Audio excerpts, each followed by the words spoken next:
Magandang gabi sa inyo mga lods. Lagi nyong checkin ang inyong support inbox sa tuwing kayo ay mag-a-upload ng inyong mga video. Baka kasi meron na kayong nagawang kasalanan sa community guidelines ni Boss M. O kaya baka meron na kayong violation or CPR.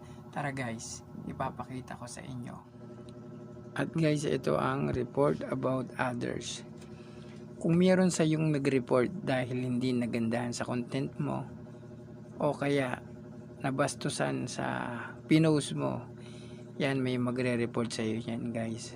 Diyan mo makikita pag may nag-report sa yung tao o kaya may nainis sa iyo.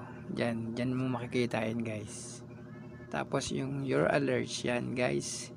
Diyan nyo makikita ang inyong mga violation o meron kayo na labag na community guidance. Ayun lang guys, sana nakatulong sa inyo ang video na to. Thank you for watching. God bless and take care.